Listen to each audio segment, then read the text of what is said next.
Okay, so we were looking at the process of creating a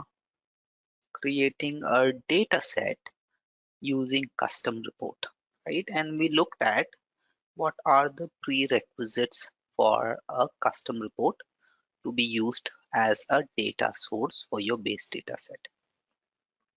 Okay, okay. So next,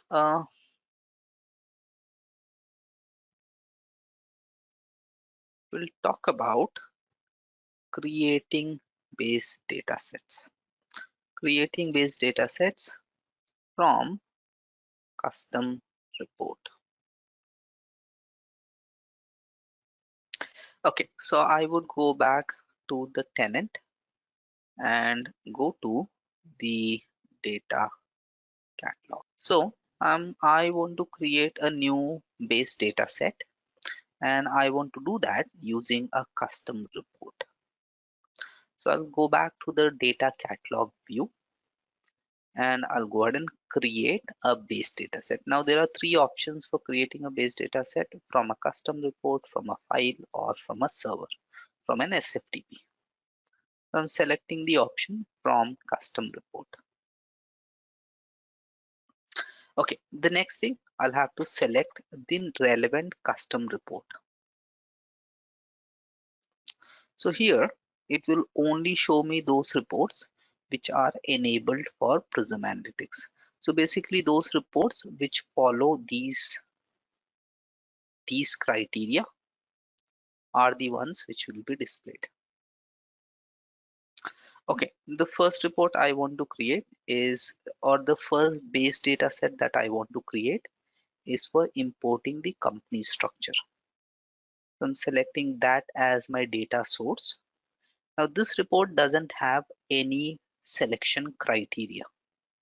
So similar to how we create EIBs, if there is any report criteria, then those criteria basically the default options with which the report has to be run. At this point in time, when I run this report,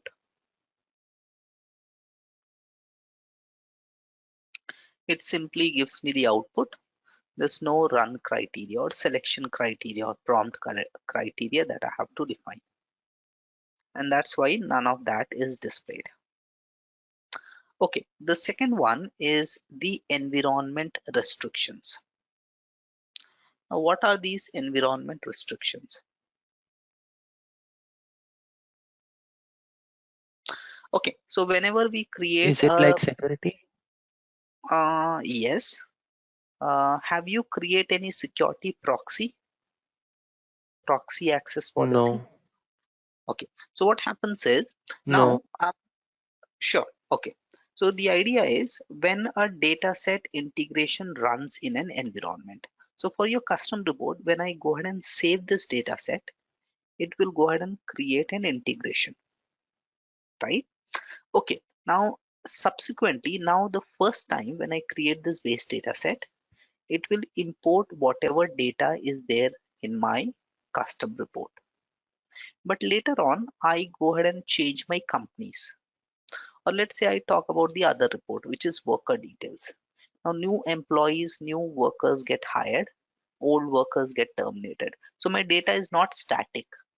After I have imported the data, I need to keep re-importing the data at regular intervals, right? So whenever I run this report, it will basically check the environment restrictions that have been defined here. So if I go to this list, it will show me all the tenant environments. So let's say I have selected the environment as production. Now when I run this integration or when I run this base data set to import any data, it will basically check the environment in which this base data set is being executed. And then it will match whether that environment is the same as the restricted to environment. Only if there is a match, the integration will run and get the data. If there is no match, which means if I'm running this integration or this base data set in, let's say, sandbox, whereas the environment restriction is production, then my data set will fail. Now, why is this important? This is simply an additional safety measure. So you don't want, let's say, once your integration has gone live, once your Prism has gone live, or your system has gone live, you don't want someone to, let's say, by mistake import production data into non-production systems, right? So what you'll do is you'll go ahead and define the environment restriction as production.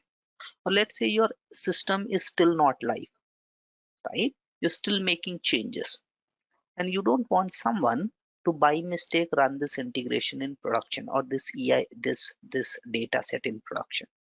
So you don't want this data set to run in production environment, and that's why, let's say, you have selected the environment as implementation, sandbox, and testing. So however, whatever you set, for whatever reasons, whenever you run this data set to import data, your data set will compare in which tenant that data set is being executed and whether that tenant is listed here. If there is a match, then your data set will import data, else it will fail. Make sense?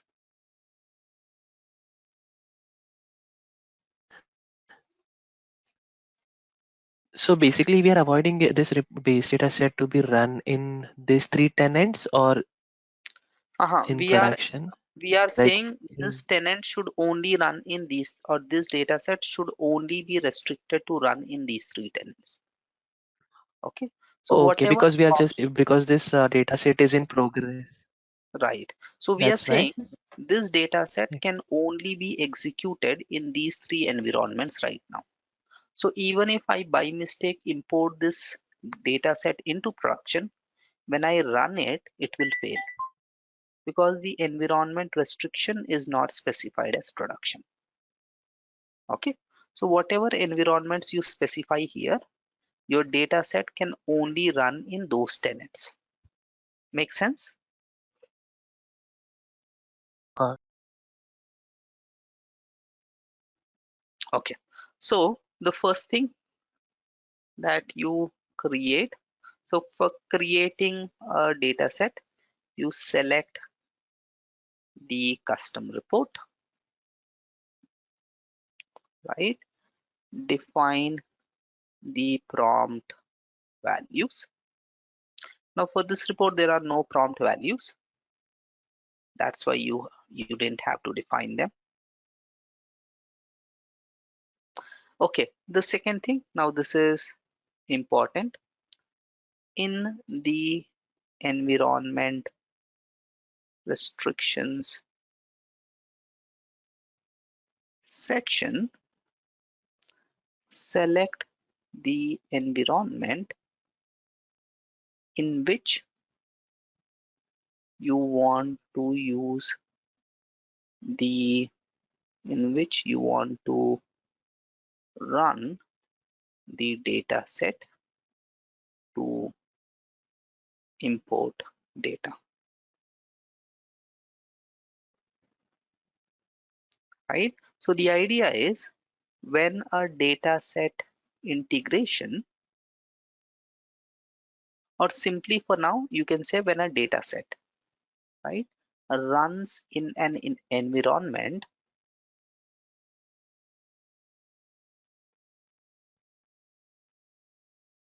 it will only succeed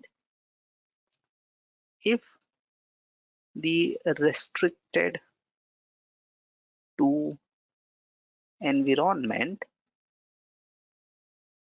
matches the current environment. So if you are running this data set in any environment or any tenant, it will only succeed if the restricted to tenant matches the tenant in which you are running this integration. Okay, so there should be match in the tenants that you have listed here and the tenant in which you are actually running that integration or that data set. Okay, if you leave everything blank, then basically you're saying it can be run in any of the tenants. okay. Okay, So what is the And best practice to follow while the creating best any practice is before it goes live, when it is still in sandbox and until you have the sign off, do not specify production, Okay, right? And got it. after it has gone live, in production, only specify production as the environment. Okay, got Okay. it. But we can Okay. make the changes, right, once this is We can created? anytime. So later on as well, I Okay. can go ahead and change this data set. That is fine. Okay. The next one is, if you see, as I mentioned, the moment you create a data set using your custom report or using an SFTP, it creates an integration and you can define the integration run schedule. So this is similar to how we schedule a custom report. I can either run now or I can schedule it to run in the future. Now later as well, I can go ahead and change this integration schedule. So for now, and we'll talk about those integration run schedules later. For now, I'll go ahead and simply run it now, right? Or I can say, okay, it has to run on a daily basis or a weekly basis. So on a weekly basis, it will automatically trigger this custom report, which is the data source. This custom report will fetch data based on whatever latest data is available in Workday, and that data would be retrieved into this data set. So for now, I'm simply saying run now.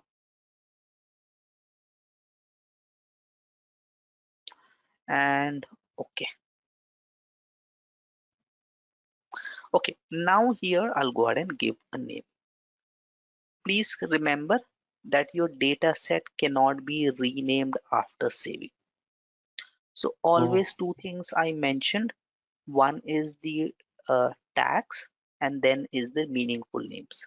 So if you have to change your data set, then you'll have to delete it. If you have to change the name of the data set after you have saved it.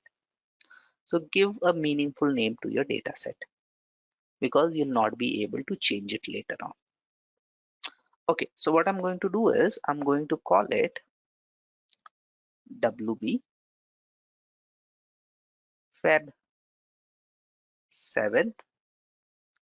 This is my base data set. So I'm calling it BDS 01, right? I created it through a custom report. So I'm simply calling it CR. And then I am importing the company structure. I'll call it company structure or company details, right? So BDS identifies that status. this is a base data set. Okay. And then the naming convention for DDS is derived data set is DDS. And finally, when you publish your data set, you call it a PDS, right? Okay, so this is your base data set, and that's why I'm calling it BDS. I can give some description, right? So this data set imports company structure from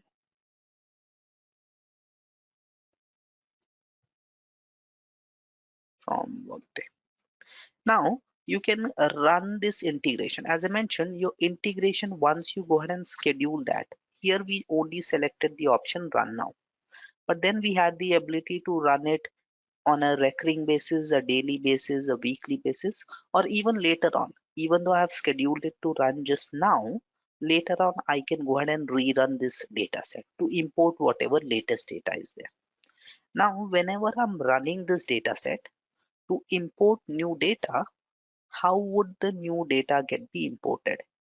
Will it be replaced? Will it be imported in replace mode or append mode? So what is replace mode? If you see replace, Workday deletes the existing data in the data set and replaces it with the data it imports from the custom report during each integration run. So every time you run the integration, if you have selected the mode as a replace, your all the existing data within the data set will be deleted and new data, whatever is being imported, will be added to your data set, right? So all the existing data in the data set is deleted, which means your data set becomes blank, and whatever new data is there in the custom report, that entire data gets added to your data set. So that is why it is called a replace mode. It is replacing all existing data with the new data. Okay, so every time I'll get the most recent data. It will Every time I'll replace get the old all the data. data which is there in the custom report. Okay. Okay. So when I run it for the first time, now this data gets imported, right? Next time when I rerun this integration, let's say there are only two companies. So it will delete all these companies which are already there in the data set and replace it with those two companies. Okay. So basically all of my existing data in the data set will be replaced. It will be deleted and new data added. Make sense? Yes. Okay.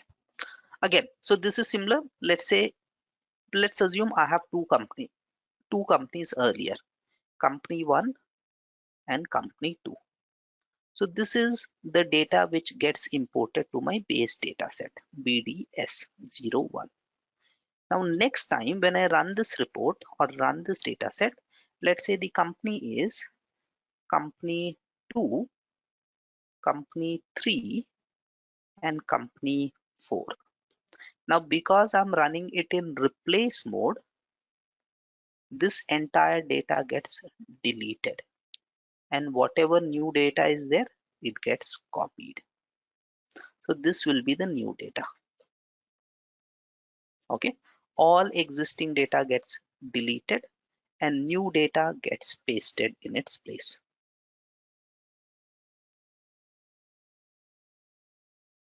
Okay. So this is how it will look. Company 1, company 2, sorry, company 2, company 3, and company 4. This happens in replace mode. Now the second one is append mode. So as the name suggests, in append, Workday keeps the existing data and adds to it the new data it imports from the custom report. Now if you see, already I have two pieces of records, company 1 and company 2. Now I'm running this in append mode.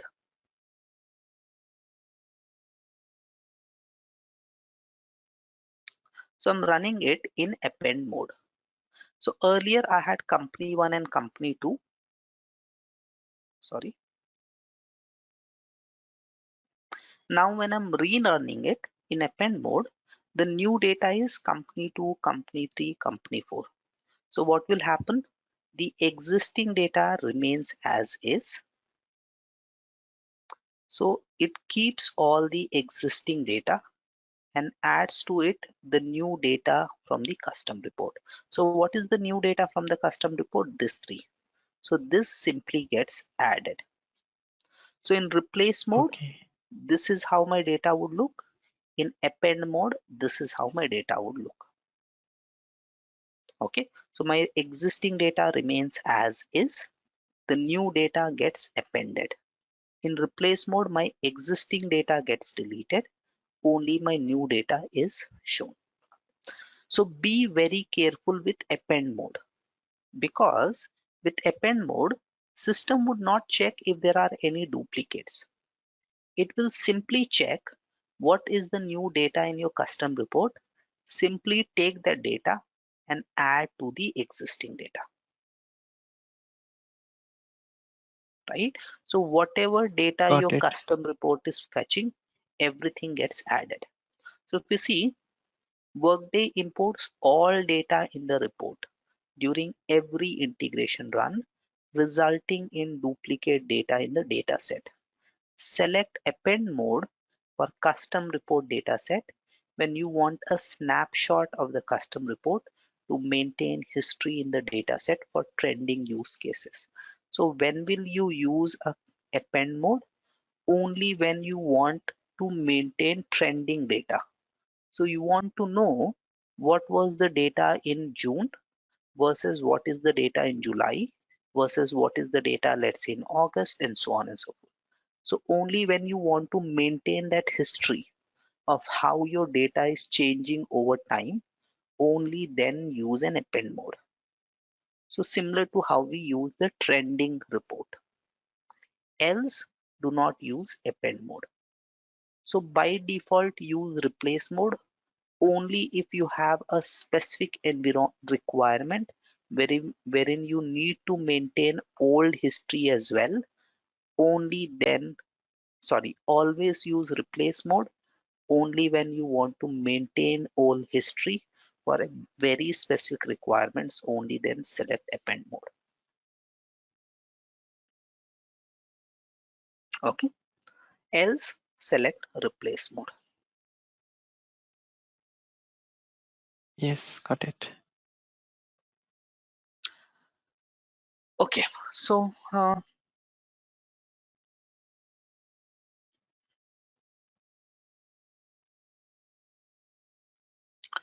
okay.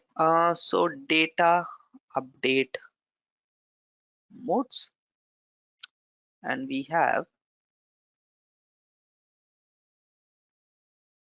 replace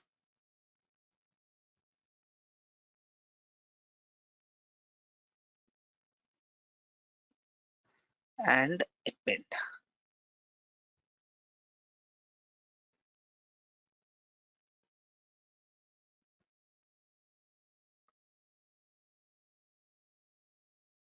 Okay, one more thing, as I mentioned, name of the data set cannot be changed once saved. So now I'll come in here, click OK. This has created my data set.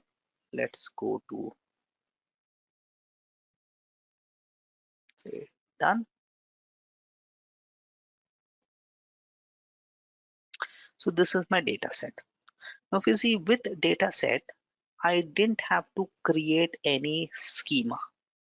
So what is a data set? As we discussed, a data set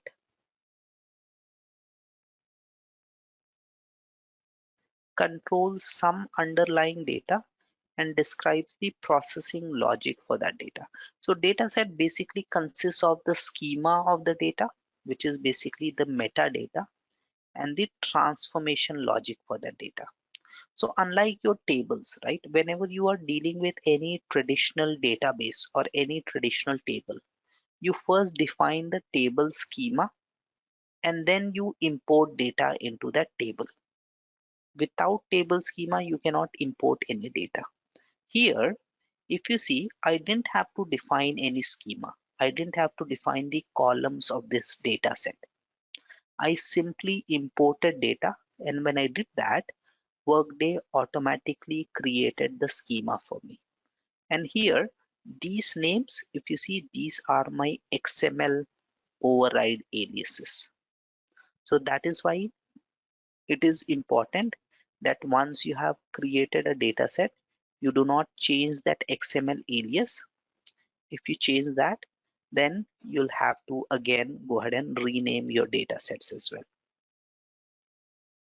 The second thing, now if I click here on this table view, you see all of my data which was there in my custom report is already imported into this data set.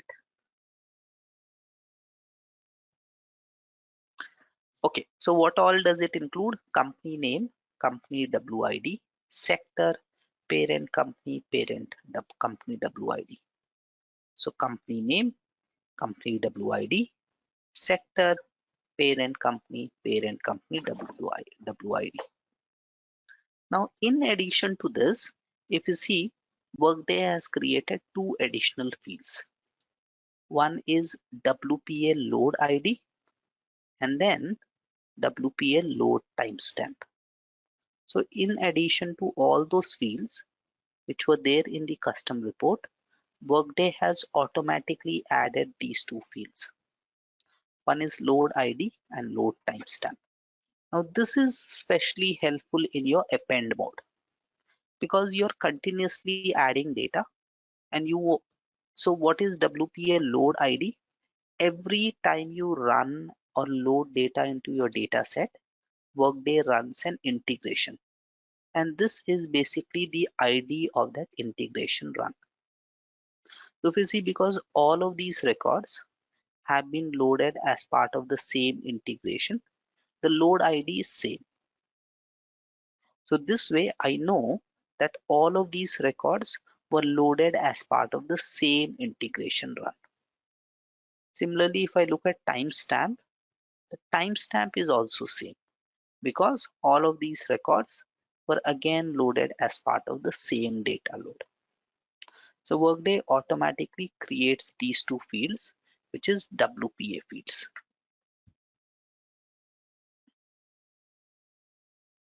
right? So these fields are referred to as WPA fields, and we have WPA underscore load ID. This field defines the unique identifier of the integration run that imported the current row of data into the data set. So when I say current row of data, I'm basically seeing a given row of data. So this ID uniquely identifies how this row of data got imported or as part of which integration run. And similarly, WPA load timestamp,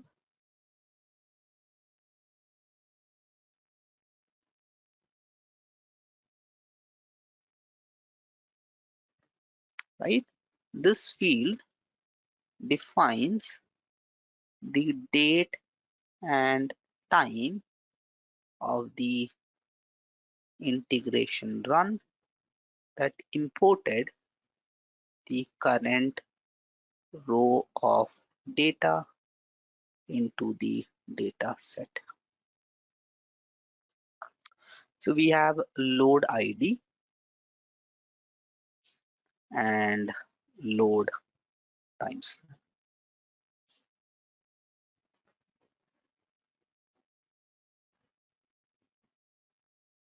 Okay.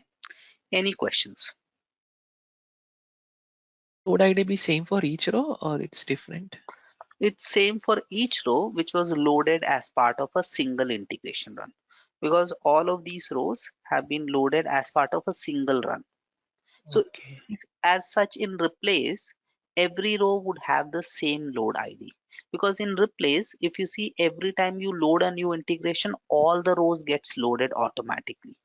So this load ID actually has a significance when you do an append because that way you know every row which has the same load ID, you know it was loaded together as part of a single run. Okay. So every row which was loaded as part of a single run would have the same load ID and the same load timestamp because they are all loaded at the same time. Make sense? So in replace mode, everything would be same because everything gets replaced, right? Everything which was already there gets deleted and your new rows of data gets added. In append mode, you'll see the difference. Make sense? Yes. So had this been an append mode and I load data once again, system would add 7 new rows of record and those 7 new rows of record will have a different load ID and the corresponding load timestamp. Okay, but with this, if I reload this data, all of these existing rows will get deleted and new set of rows, 7 rows get added. And all of those 7 rows will again have the same load ID, not this one, the load ID of the new integration run and the new timestamp. So how will I perform that activity by clicking on refresh? Will it? No, we'll talk about that. So how Okay. we load new set of data, that is something we'll talk about that. Refresh Okay. is nothing. Mhm. Okay. If you see, the time still doesn't change. Yes. Okay. So refresh is only used when your integration is running, right? This is especially, let's say you are loading a million rows of record. In that case, obviously your refresh will take some time to run, right? It will probably take 10 minutes, 15 minutes. So you can keep clicking refresh and it will show you the latest status, similar to how you run your EIBs. Okay. So refresh has no significance here.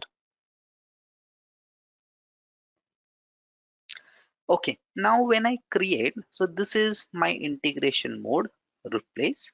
This is the description. This is the data source.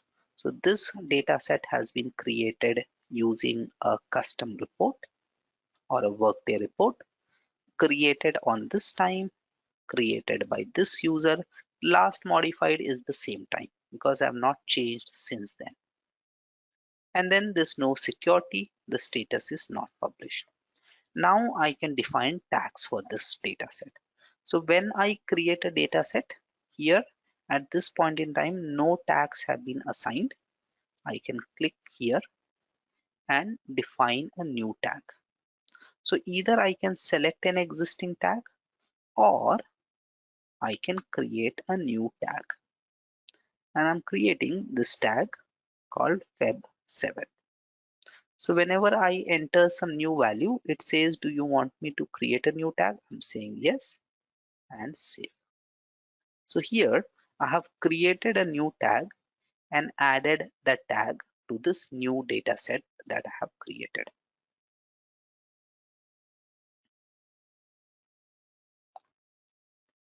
Okay, the next thing. So all clear till now? Yes. Yes. Okay, the next thing. Now when I click on edit, so this is what you know would take me to the dataset workspace. So when I Yes. click on edit, it will take me to the dataset workspace. Now here, if you see, Workday has automatically added a pipeline for me. And that pipeline is a primary pipeline. The name of that pipeline is basically My BDS name. name of my dataset. And it Yeah. has automatically added a stage called parse stage. So remember this, we'll talk about this later. So the moment I create a dataset, a base dataset, Workday has automatically added a primary pipeline. The name of that primary pipeline is the same as the name of my dataset. And that primary pipeline has a stage, which is basically the parse stage. Okay, I would go back to my data catalog and let's filter on our. So this is my new tag. If I want, I can filter on my tag, and there's just one base data set that I have created till now. Okay, now I want to create new base data sets for my other custom reports. So I'll quickly go and create from custom report. One second. What I'll do is I'll copy the name.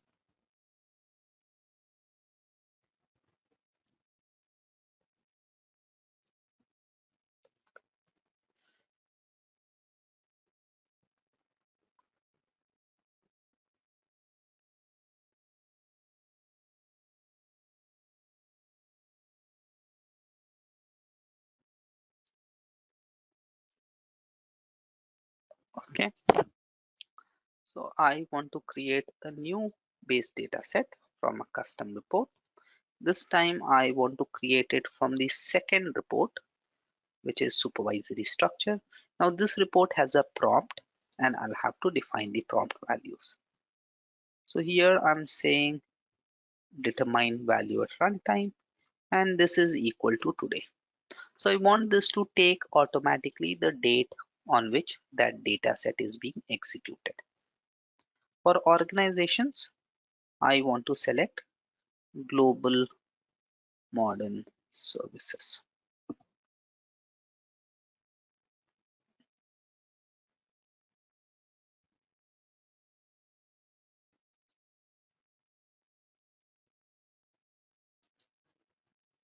Okay, so these are the prompt criteria. Why is it giving me a prompt criteria now? Because this report has a prompt criteria. So Yep. obviously I'll have to define the values for those prompt criteria. Okay, again I can specify the restricted to environments. Okay, run now, or I can define a run frequency.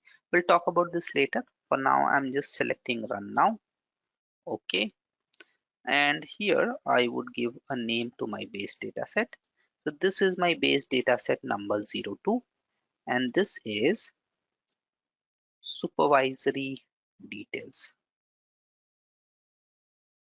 Again, I want to run this in replace mode, and I'm calling this data set.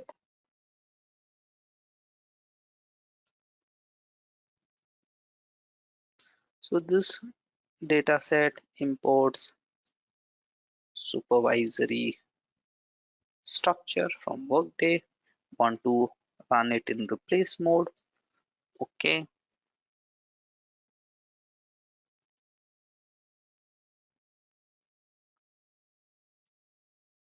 Again, if you see, it is still running, no data yet. So I'm going to refresh it. Right. So this is what refresh is used for. Okay. So now it has imported all the fields, plus it has added the load ID and load timestamp. So if I go in here, the load ID for this one would be different from the load ID for the previous data set. So here the load ID was some E21, 492. Yeah. and here obviously this is a different integration run. So here the load ID is FE821, either here it is FA821. Okay, and the timestamp is also different. It is 5:15:53, and here it is 16:07. Right, again when I click on edit, it has automatically added a primary pipeline, which is basically the same as the name of my data set, and it has automatically added a stage, which is the parse stage. Yeah. Okay, I want to add the same tag here, which is February 7th, and save this. And now if I go back to my data catalog, you see that I have created two base data sets. Yes. Okay, finally, I want to create my third base data set. From custom report, ZF, which is worker details. Okay, run now. Oh,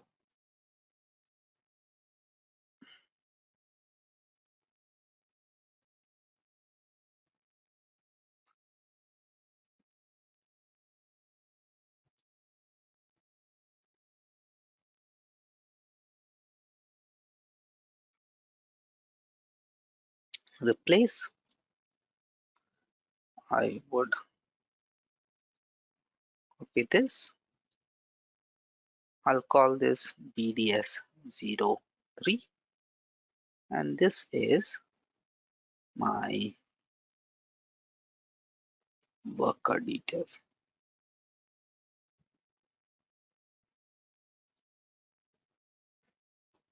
Okay, I would go back to my base data set, and there's no data yet because it is still running. Let's refresh, and here I have all the fields, including the load ID, and the load timestamp,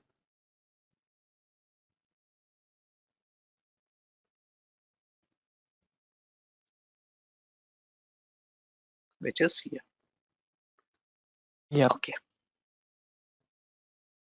Again, I want to, because my tag is already created, I'm adding my tag. If I go to edit mode, I have my primary pipeline and a parse stage added.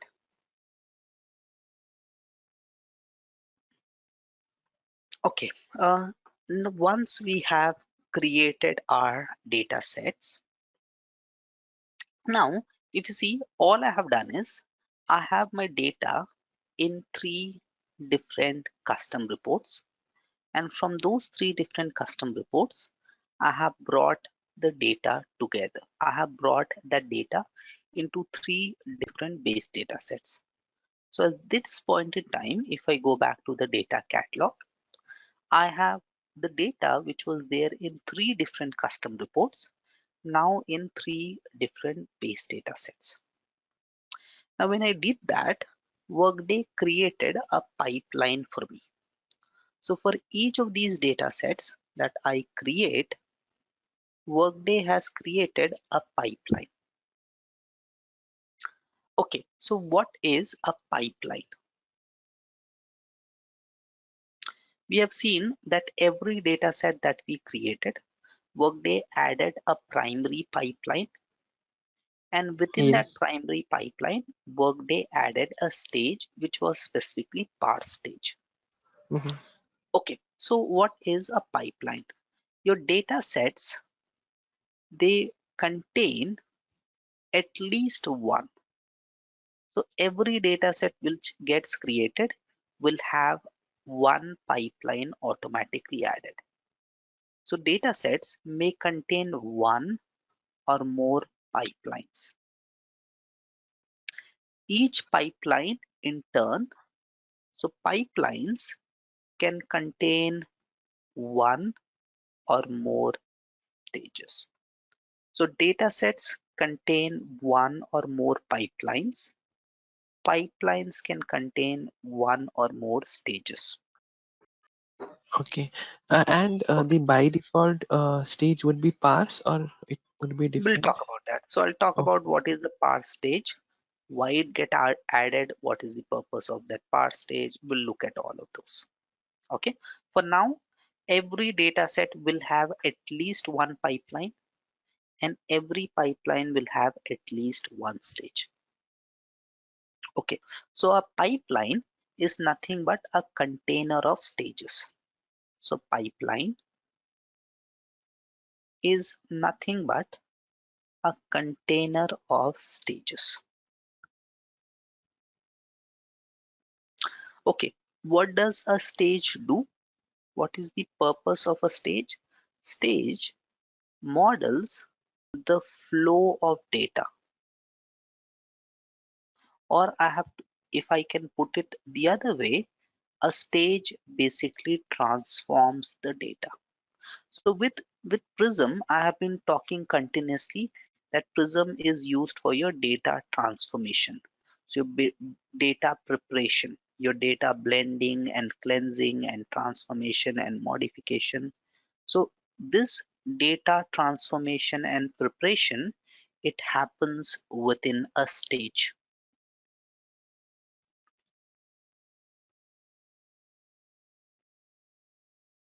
Okay. So each stage performs one action on the data,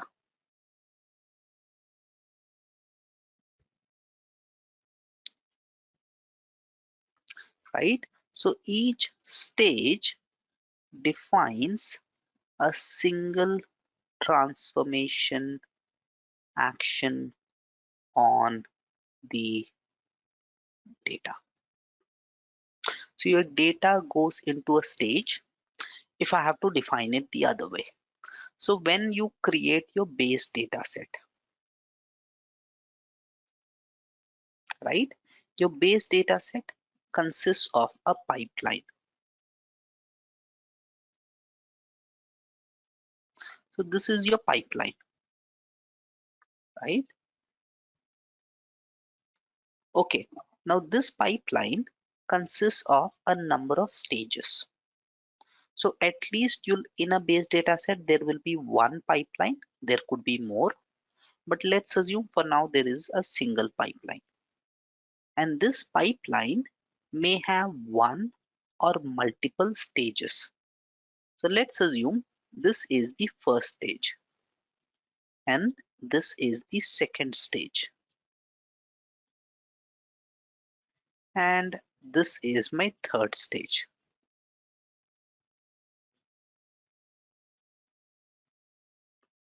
So this is stage 1, this is stage 2, this is stage 3 and this is stage 4. So these 4 stages together are part of this primary pipeline, which is part of my data set. So what does each stage do? Each stage defines the transformation logic. Now, what is that transformation logic? That is something I'll talk about later. Okay, for now, we need to understand that a base data set contains only one pipeline. So base data set only contains a single pipeline, which is the primary pipeline. So you cannot add more than one pipeline to a base data set. That is why if you see here in this data set, if I click on edit, I don't have the ability to add any new pipeline. There's no option to add a new pipeline. So Yes. base data set only has one pipeline, which is referred to as its primary pipeline. Whereas a derived data set, it can contain one, it will always contain one. So the moment you create a derived data set, again, same like a base data set, Workday would automatically add the primary pipeline. So it will always have any data set will always have one pipeline. But then a derived data set, it can have more than one pipelines as well, right? So it will have primary plus additional. Okay. Okay. Now the first stage of a pipeline. So for example, in this pipeline that got added, what is the first stage? The first stage, Workday automatically added it. I didn't have to add it. So the first stage of any pipeline, right? So the first stage of any pipeline in any data set, it brings in data from the data source. So if you see, I had a custom report which was my data source. From that custom report, I brought data into this data set. Now, what is this data set? This data set is nothing but a single pipeline which has a single stage. So the first stage, it always brings in data from the data source. So if you see data is flowing from this data source into this primary pipeline. So the first stage is the stage which imports that data. Then the output of the first stage becomes the input of the second stage if it is added. The output of the second stage becomes the input of the third stage. The output of the third stage becomes the input of the fourth stage, and so on and so forth. What if there is only one stage? That stage imports data, and finally that stage exports data. So the output of the final stage is the output of this entire pipeline. Okay. Okay, so the first stage in a pipeline, it always brings in data from the data source. Stages listed after the first stage in a pipeline, it take the output of the previous stage, right? Or previous stage of the pipeline,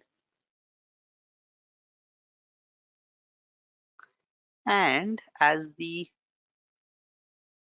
input to the current stage. So any stage which is listed after the first stage in a pipeline, it takes the output of the stage which is previous to it. So the output of this stage becomes the input of this stage. The Okay. output of this stage becomes the input of this stage, and so on and so forth. So the input of the current stage is basically the output of the previous stage, right? Yes, Okay. got it. Then the last stage of any pipeline is the output of the entire pipeline, right? Obviously, that is true. The last stage of this pipeline is the output of this entire pipeline, right? Yes. What if there are multiple stages? Sorry, what if there are multiple pipelines? So let's say there is another pipeline, and then there is another pipeline. We already know even when there are multiple pipelines, one pipeline which is the first one which gets created is always the primary pipeline. And then you can have multiple additional pipelines. We'll see that later.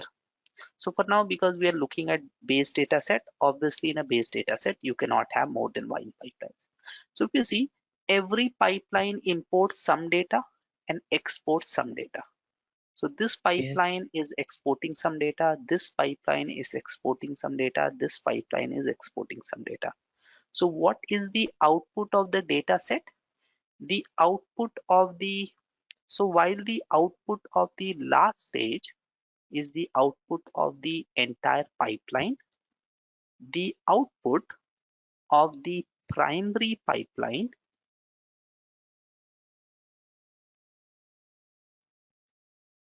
is the output of the entire data set.